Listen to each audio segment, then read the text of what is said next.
अल्लाह ताला कुरान करीम में फरमाए रहियो जदे जी जल मां जे पेट में जदे जी जल मां जे पेट में अल्लाह जे हुक्म सां ओहो पानी गड थींदो आ त पूरन 40 ॾींहनि ताईं ओहो पानी रहंदो आ वरी अगन 40 ॾींहनि ताईं ओहो लोथड़ो बणजी वेंदो आ वरी अगन 40 ॾींहनि ताईं उन में अल्लाह ताला जे कुदरत सां हड्डियूं पैदा थींदियूं हन वरी अगन 40 ॾींहनि ताईं उन हड्डियुनि जे मथां मांस ईंदो आ वरी अगन 40 ॾींहनि ताईं उन जी इंसानी सूरत ठहंदी आ रब तो मूं जहिड़ो इंसान बनाईंदो आ घणा 40 अमड़ जे पेट में गुज़ारे जवाब दे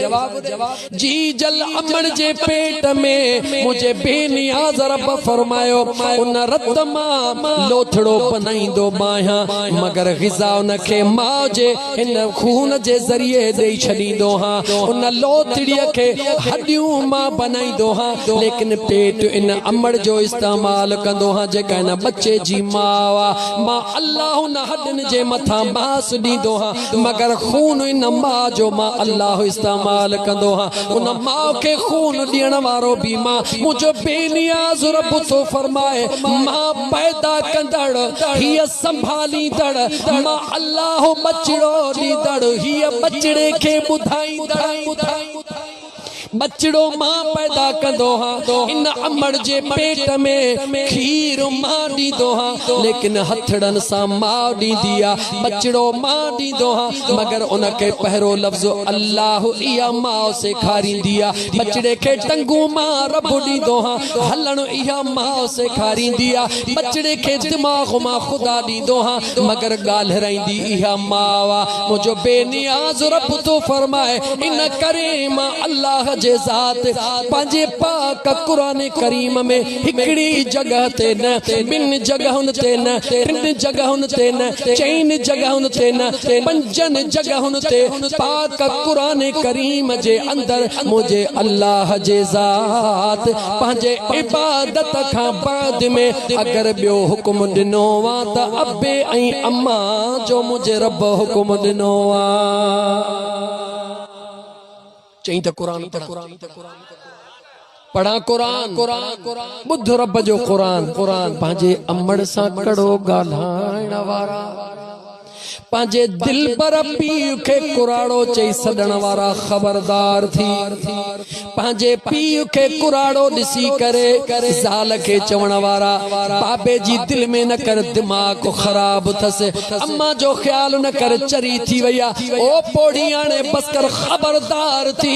मुंहिंजे रब जो क़ुरान ॿुध मुंहिंजो अल्लाह तोखे सख़्ती सां हुकुम करे रहियो आहे त जॾहिं तुंहिंजो अबो ऐं अम्मा कुराड़ा थी वञनि उन्हनि जे हथ मां कमाइण जी ताक़त हली वञे उन्हनि जे ज़ुबान मां रोब हलियो वञे उन्हनि जे पेरनि में उहा ताक़त न रहे मुंहिंजो अल्लाह तो फरमाए ख़बरदार थी जा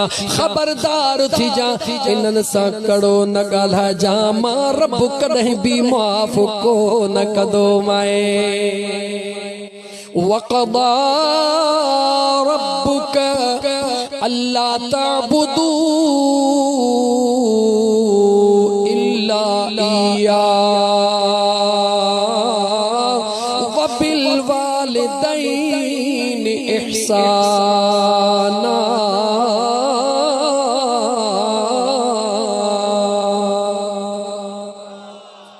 अहिड़ी दिल सां दुआ कर मिठड़ी अम्मा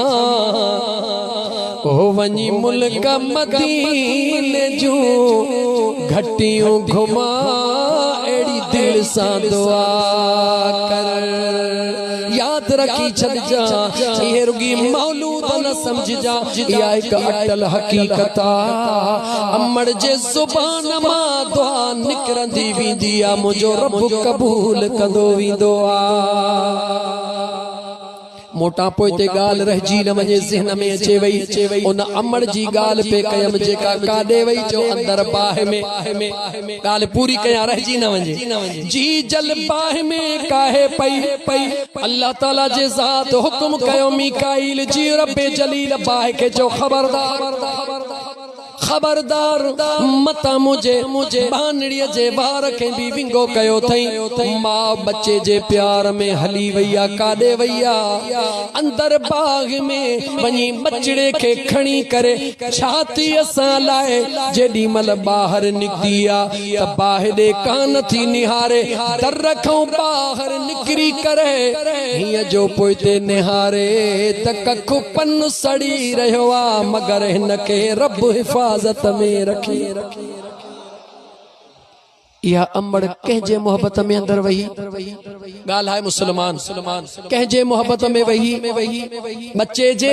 या अल्लाह जे इश्क में वही जवाब दे चई तो कुरान जो दलील अल्लाह जे कुरान जो दलील सजण साईं जो गुलाम ॾियण जे लाइ तैयार आ। कुरान करीम खे खोल बीबी हाजिरा जेके सफ़ा ऐं मरवा ते ड्रोड़ू पातियूं हुयूं अल्लाह जे ज़िक्र जेलान मुझा दोस्त अजीज नफलन जेलान तवाफे काबा जेलान इबादत जेलान केडी मल सफा ते पई वने केडी मल मरवा ते पई वने छा जेला पई वने मन पानी जो को ढुकड़ो मिले त मां पांजे बच्चे जी जिंदगी बचाया। बीबी हाजिरा बच्चे जे प्यार में डोड़ी रही आ। इन प्यार के मुझे रब एडो तक कबूल कयो आ जो कयामत ताईं जेके हाजी हज करण वारा या उम्रे करण वारा जैसी सफा मरवा ते इए ड्रोड़ू न पाइंदा तेसी अहकाम मुकमिल को न थींदा। मुझो रब एडो अमड़ अबो जे जो नालो आ उन सा प्यार कंदो आ। अजीजा ने मन एडा उन न्याणीअ पांजो बचड़ो बाहर खणी करे पोइते जो निहारी तवज्जो पोइते जो निहारी बाह कख पन साड़े रही आ। ओहो बार छातीअ सां न हुन सां ॻाल्हाई न हुन सां ॻाल्हाई छो त जंहिंते एतिरी मेहरबानी थी वई उन जी अंदर जी अख भी खुली वई। बचड़ो सीने सां लाए सिधो मुझे महबूब जे दरबार में आईया काथे आईया वरी चो काथे आईया चो यतीमन जे यार जे दरबार में आईया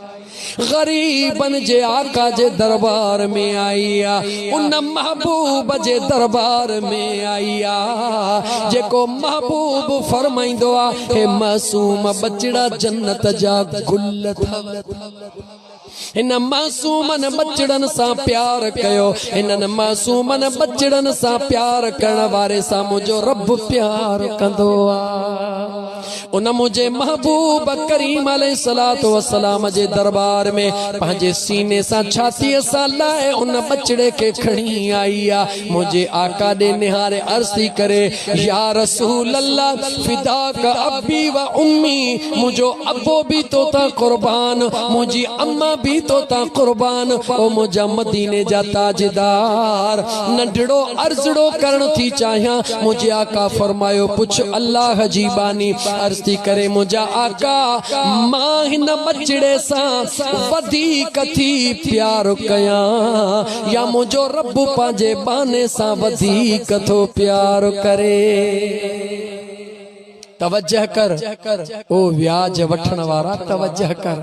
ओ गरीबन जो दिलियों दुखाइण वारा तवज्जह कर ओ दौलत जे जोर ते मिस्कीनन जे दिलन के दुखाइण वारा तवज्जह कर ओ कुर्सी जे बावर ते अची करे मिस्कीनन मजलूमन के तकलीफ ॾियण वारा गौर कर त मुझो मदीने जो मीर जवाब कहिड़ो ॾेई रहियो आ। याद रखी छॾ इंसान ज़ात के दुखाए न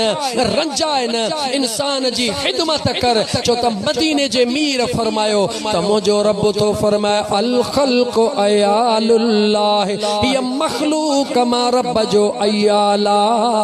जेको हिन सा प्यार कंदो मां रब उन सा प्यार कंदुसे। मशहूर मारूफ हिकायत दिल में चढ़ी आई एकड़ो नौजवान हुयो उनके फांसीअ जो ऑर्डर थी वयो पाड़े में को खून थी वयो उन जे बुनियाद ते जज ऑर्डर फांसीअ जो कयो उन जी मां जज दे कुरान करीम खणी वई त मां हिन कुरान करीम ते गवाही ॾियण जे लाइ तैयार हां त उन रात जंहिं रात ही खून थियो आ ए मुंहिंजो बचड़ो मूंसां गॾु सुतो पियो हो मुंहिंजे पासे में खटड़ी हुई अल्लाह जो कुरान गवाह ॾेई ज़मानत थी ॾियां मुंहिंजा जज मुंहिंजो बचड़ो बेडोही आहे मुंहिंजे बचड़े खे फांसी न ॾियो जज साहब फांसीअ जो ऑर्डर कुझु ॾींहंनि लाइ मुअखर करे राति जे टाइम ते मुंहिंजा दोस्त अज़ीज़ उन औरत खे घुराए उहो परदो मथों जजन वारो पाराए छो त अॼु वारो सिस्टम न हुयो हक़ीक़त वारो सिस्टम हुयो उहो पर्दो पारा पाण फरमायो तू लिख त न तो फांसी माफ़ औरत लिखे त फांसी माफ़ लिखजी वञे त फांसी उन जज निहारे चयो ॻाल्हि ॿुध तू हिकु मां आहीं तुंहिंजे मथां यकीन तू कूड़ नथी हणी सघी तुंहिंजे अखियुनि जा लुड़क ॿुधाइनि था त तू सची आहीं मगर यकीन सां चवां थो अगरि तुंहिंजे बचड़े इहो खून न कयो आहे हुन को न को गुनाह अहिड़ो जरूर कयो आ जंहिंजी रब उनखे सज़ा ॾेई रहियो आ रात थी जज उन मुल्ज़म खे घुरायो ॾे ख़बर हेड खून कयो थई न मुंहिंजा साईं हेड़ो हेड़ो कसम खून कोन कयो आहे जज चयो तुंहिंजी मां गवाही ॾेई चुकी आहे तो खून कोन कयो आहे पर सोच ज़िंदगीअ में को अहिड़ो तो ॾोह कयो हुजे जंहिं तां मुंहिंजो राणो तो ते नाराज़ थियो सोची सोची गौर कर मुसलमान सोची सोची चवे तो जज साहब हिकड़ी गाल याद थी अचे कहिड़ी गाल चवे तो हिकड़ो पाड़े जो गदह हुयो जेको रोज रात जो मुंहिंजो गाह खाई वेंदो हो हिकड़ी रात कढियुम ॿी रात कढियुम मगर गदह मुड़न जी न कई मजबूरन रात जे पेट में उन गदह खे कुहाड़ियूं हणी मारे खड खोटे पूरे छॾियुम ॿियो कोई जुर्म यादि नथो अचे हिकिड़ो इहो जुर्म यादि थो अचे उन जज चयो सॼी रात अल्लाह जे दरबार में इन गुनाह के आॾो रखी तौबहूं कर सॼी रात तौबहूं कयईं जीअं जो सुबुह जो टाइम थियो जज लिखण शुरू करे कलम सां त फांसीअ जो ऑर्डर आ बेनियाज़ जे हुकुम सां लिखजी वञे त हिन तो फांसी मुआफ़ आ सोच मुसलमान मुझो बेनियाज रब बेनियाज थे जानवर के बिन बिना सबब जे दुखाइंदे मुझो अल्लाह ओहो भी हिसाब वठंदे तू त इंसानन जे दिलन के तड़पाइंदो है पांजे नफ्स जे खातर पांजे पान के खुश करण जे ला ओ मिस्कीनन गरीबन के दुखाइण वारा को गरीब बीमारी जे सूरत में चे चवई थो ओ अमीर मुखे 1000 दे मां घर वारी जो इलाज कराया तू चवी तो दींदो सही पर 1500 दे तो का खुदा जो खौफ विसरी तो वने त जेको मिस्कीन 1000 नथो दई सके 1500 किथों दींदो कुछ डी अग में मुजा दोस्त अजीज तनवीर नाले उन नौजवान शख्स जी मुजा दोस्त उहा वीडियो वायरल थी जह रोंदे सुदका भरींदे चयो त मां फलाणे इलाके जो हां सांगढ़ जे इलाके जो हां हे जहर जी बोतल मुझे हथ में आ खुदकशी कया तो पर उन का पहले सबब दुनिया के बुधाया तो मिस्कीन गरीब हुई से अमड़ बीमार हुई घर में बीमारी हुई हालत नाखस्ता हुई अमीरन फलाणन को पैसा वरतम उनन व्याज जे मथा व्याज जे मथा व्याज एतरो थी वयो जो हाने मुजी जिंदगी जीण जे काबिल न रही अज मां मजबूर पांजे पान के जहर पी इंतहा तो आण्या दुनिया के बुधाया तो त इन व्याजन के बुधाजो त हिकड़ो मुनवर त मरी रहो आ पर हजारे मुनवर पैदा थींदा जेके तवा जो जीण हराम करे छडींदा ओ व्याज वठण वारा तू सोच अगर तुझे जुल्म जे करे कहे मुसलमान के का तकलीफ पहुती छा मुझो रब तोखे माफ कंदो मदीने वारो तोखे माफ कंदो गालायो मुसलमानो या तकरीर न खपे वो मिर्च मसालन वारी खपे छा गालायो छा था चो अजीजा ने मन हे रूह जी कट लाहण वारी तकरीर आ छो त सजण साईं जो फकीर फकीरन में आयो आ इन करे मुझा दोस्त अजीज ये गाली पियो करे हज़ारे तकरीरूं मुझे मुर्शिद सजण साईं जो बुध हर तकरीर में इहो हुक्म हुंदो फकीरन के पांजे घर वारन सा भलो पांजे बचड़न सा भलो पांजे ओड़े पाड़े सा भलो हलो अर्ज पे कयो मदीने जे ताजदार जे दरबार में औरत अर्ज कयो त या रसूल अल्लाह सल्लल्लाहु अलैहि वसल्लम ओ मुझा महबूब मां हिन बच्चे सा वधीक प्यार थी कया या मुझो रब पांजे बाने सा वधीक प्यार थो करे मुझे करीम आका जे अखिड़न में लुड़का अची वया मुझे मदीने जे मीर फरमायो ओ अल्लाह जी बानी तू छा प्यार कंदी तू त हिकड़ी मां हिक मां जेतरो प्यार करे रहिया मुझो करीम रब 70 अमड़न खां वधीक पंहिंजे बानन सां प्यार कंदो आ ऐ मुसलमान मुझो करीम रब पंहिंजे बाने सां 70 अमड़न खां वधीक प्यार थो करे अल्लाह इए कोन फरमायो त मां वडेरे सां प्यार कंदो हां हारी सां न रब इए कोन चयो त मां उस्ताद सां प्यार कंदो हां शागिर्द सां न रब इए कोन फरमायो त मां पीर सां प्यार कंदो हां मुरीद सां न मुझा दोस्त अल्लाह जे महबूब फरमायो मुझो रब पंहिंजे बानड़े सां 70 अमड़न खां वधीक प्यार कंदो आ त ऐ मुसलमान सोच जैसा मुझो रब एतरो प्यार करे जे उन जी दिल ईज़ाई दे त मुझो रब तो सा राजी थींदो या नाराज थींदो केतरियों भी नमाजूं पढ़ केतरा भी हज कर केतरियों भी खैरातूं कर पर जे कदे अल्लाह जे मखलूक सा तुझो रवैयो सुठो नाहे त यकीन जान त मुझो रब तो मां राजी नाहे जे कदे अब्बे अम्मा सा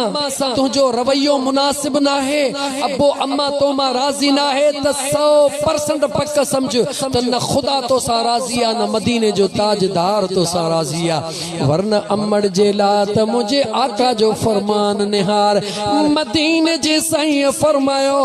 मां इमामुल अंबिया मुसल्ले से मौजूद हुजा अल्लाह जी नमाज फर्ज अदा कदो हुजा ऐं मां मुस्तफा के मुझी अम्मड़ सदड़ो करे तमा नमाज छड़े पंहिंजे जी जल अम्मा के जी चई हलियो वञा ऐ कलमे वारा मुसलमान मुझो करीम मुस्तफा सल्लल्लाहु अलैहि व आलिहि वसल्लम तोके जन्नत जो आसान रस्तो बुधाए रहियो आ तोके खबर नाहे उन सहाबी रसूल जी जेको खिदमत में आयो या रसूल अल्लाह सल्लल्लाहु अलैहि वसल्लम जिहाद ला दिल तड़पी रही आ शहीद थियण ला दिल तड़पी रही आ मुझा महबूब मुस्तफा मुके इजाजत दियो तमा जिहाद ते हला मुझे करीमा का फरमायो दे खबर तुझी अबोई अम्मा जिंदा हा मुझा आका मुझी अम्मड़ कोराड़ी जिंदा मुझे महबूब फरमायो वनी पाजे अम्मड़ जी खिदमत कर रब तो के घर वेठे जिहाद जो सवाब अता करे छड़ी दो यह हकीकत या फकत गालियों गालायो यह हकीकत जन्नत काथे अचो अम्मा जे कदमन में कुरान पे पढ़ियो कुरान करीम जी तिलावत पे कयम मुझा दोस्त अजीज लागी त्यूं आयतन जो वायदो कयो थम अज अबे ऐं अम्मा का हेडे होडे नथो वञा इंशाअल्लाह ताला वरी जिंदगी रही त के बे मौके ते मजीद कुछ गालाईंदासीं मुझा दोस्त अजीज मुझे बेनियाज रब पांजे पाक कुरान करीम जे अंदर फरमायो वबिल वालिदैन इहसाना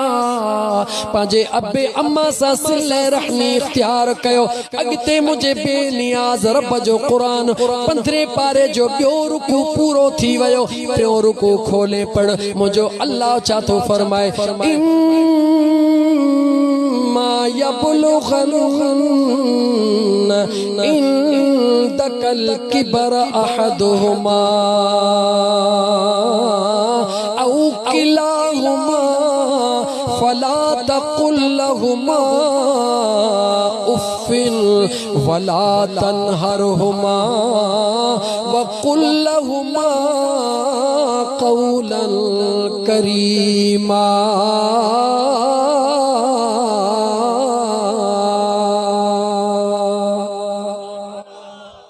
छा पढ़ियो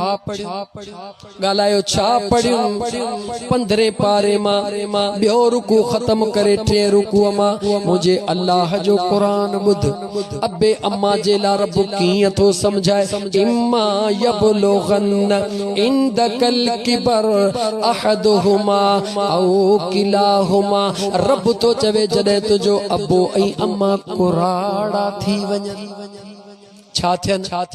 जॾहिं अबू अम्मा जवान हूंदा आहिनि मोचड़े खां ड्रिजंदो आहे सभु को नंढे खां सभु को ड्रिजंदो आहे अबे जे चमाट खां ड्रिजंदो आहे। जॾहिं अबू अम्मा कुराड़ा थी वञनि या उन्हनि ॿिन्ही मां को हिकिड़ो बि कुराड़ो थी वञे मुंहिंजो अल्लाह तो क़ुरान में फरमाए ऐं मुंहिंजा बाना फला तकुल लहुमा उफ़्फ़िन ख़बरदार थी जा मता न कुराड़ीअ जी जल मां खे उफ़ चवी मता कुराड़े बाबे जियाडो उफ़ कुछी वला तन्हरहुमा उन्हनि खे झिणक न ॾिजा उन्हनि सां कड़ो न ॻाल्हाइजा उन्हनि सां तकिड़ो न ॻाल्हाइजा ईअं न चइजा कुराड़ा बस कर कुराड़ी बस कर हो सॾड़ो कंदा वञनि तूं जी जी चवंदो वञ त तुंहिंजो रब दरजात बुलंद फरमाईंदो वेंदो। अम्मा सॾड़ो करे तू जी चओ अबो सॾड़ो करे तू जी चओ उबतो सुबतो न ॻाल्हाइजा दड़को न ॾिजा कड़ो न ॻाल्हाइजा मां नथो चवां रब्बे ज़ुल जलाल जो क़ुरान तो फरमाए वक़ुल लहुमा क़ौलन करीमा।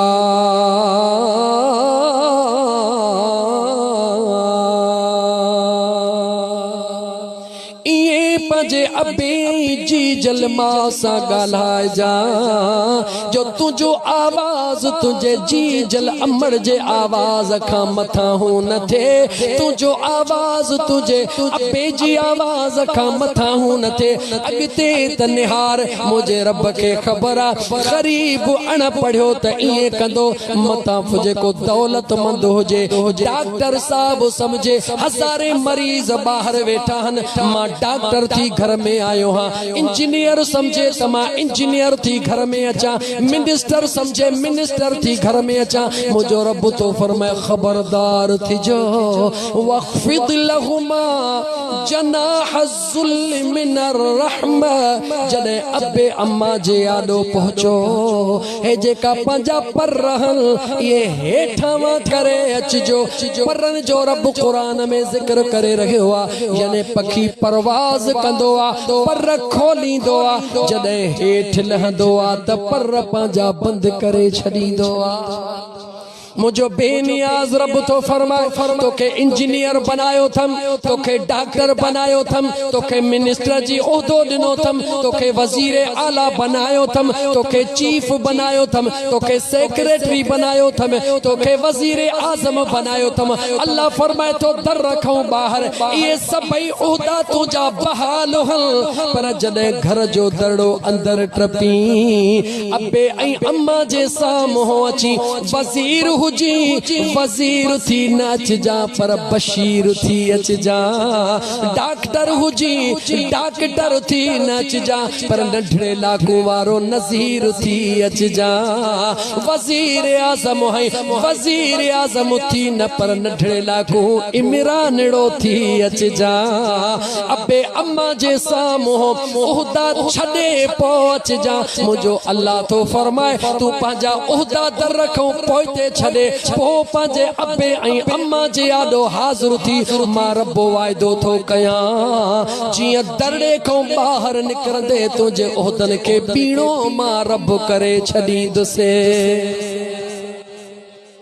असां वटि ईअं थींदो आहे अल्लामा साहब जॾहिं घर में ईंदो आहे त ॾसींदो आहे त मां मौलवी साहब आहियां मां डॉक्टर इंदो आ घर में त महसूस कराइंदो आ मां के मां डॉक्टर हां। ओ मुजा दोस्त दौलतमंद इंदो आ घर में अमड़ के महसूस कराइंदो आ। केडी न बदकिस्मती जी गाल हा, केडी न बदकिस्मती जी गाल हा। ओ मुजा दोस्त बच्चो जडह नंढड़ो हुंदो आ त अब्बो अम्मा हुन जे गाल्हाइण ला सिकंदा हन। ऐं बच्चो जडह जवान थींदो आ तडह अब्बो अम्मा हुन जे गाल्हाइण ला जवान बच्चा अब्बो अम्मा इन करे डिजंदा हन त का एड़ी गाल न कढो जे मां असांजो बच्चो नाराज न थे। ऐ मुसलमान या तुझे बर्बादी जी अलामत आ। तुझी अम्मा ऐं तुझो अब्बो एतरा तो मां राजी हुजन जो इंतजार